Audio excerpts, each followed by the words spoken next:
ములక్కాడ టమాటాకి కావాల్సిన పదార్థాలు: ములక్కాడలు, టమాటాలు, ఉల్లిగడ్డ, కొత్తిమీర, అల్లం వెల్లుల్లి పేస్ట్, పోపు దినుసులు, పసుపు, ఉప్పు, కారం, ధనియా పౌడర్. ముందుగా ప్యాన్ పెట్టి అందులోకి తగినంత ఆయిల్ వేసేసుకోవాలి. ఆయిల్ వేడయ్యాక పోపు దినుసులు వేసేసుకోవాలి.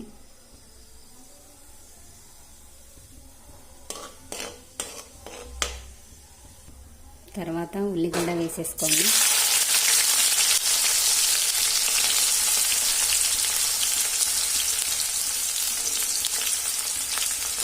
ఉల్లిగడ్డ వేగాలంటే ముందుగా ఉప్పు కొంచెం వేసేయండి. ఉప్పు వేసేస్తే తొందరగా వేగిపోతాయి.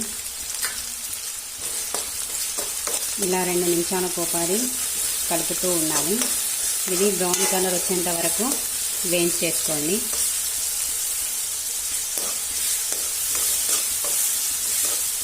ఓకే, ఇలా వేగాక 2 చెంచాల పసుపు వేసేసుకోండి.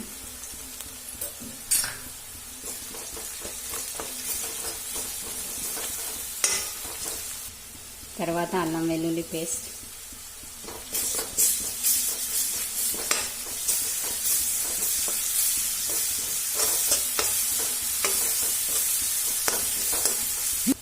మంట కొద్దిగా చిన్నగా పెట్టేసుకోండి.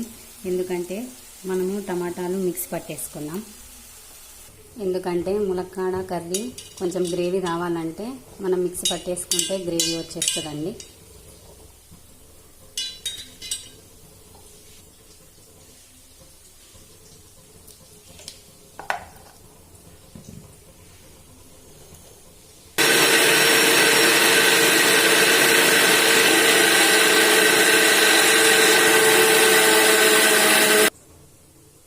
ఓకే అండి, మిక్సీ అయిపోయాను. ఇలా పట్టేసుకోండి అండి. ఓకే అండి, ఇవి వేగిపోయాయి. ఇవి వేగాక ములక్కాడలు వేసేసుకోండి.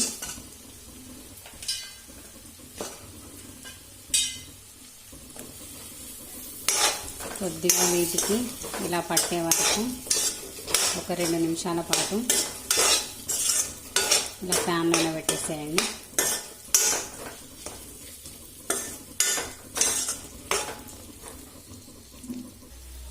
ఇలా 2 నిమిషాలకు ఒకసారి కలపండి, లేదంటే మాడిపోతాయి ఆనియన్స్.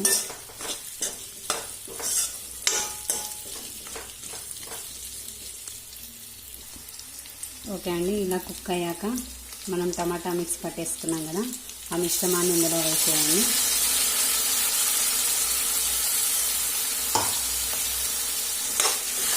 వేసేసి ఇలా నిమిషం పాటు కలపండి.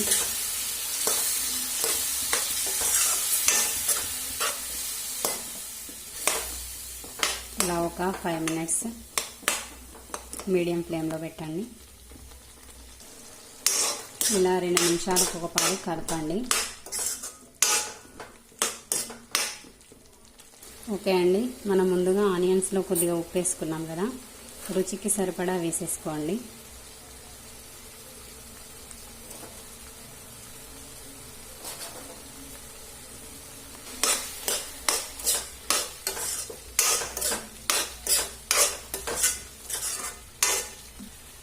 తర్వాత తగినంత కారం వేసేసుకోండి.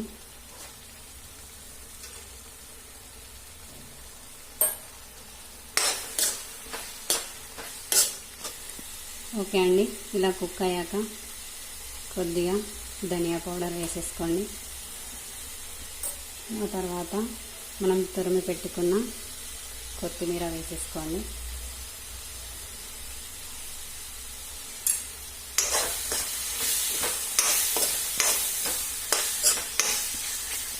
ఓకే అండి, నోరూరిపోయే ములక్కాడ టమాటా రెడీ అయిపోయింది.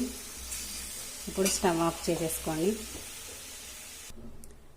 ప్లీజ్ ఇలా మరెన్నో వీడియోస్ కావాలనుకుంటే మన ఛానల్ని ప్లీజ్ లైక్ చేయండి, షేర్ చేయండి, అలాగే సబ్స్క్రైబ్ చేసుకోండి. Thank you for watching friends.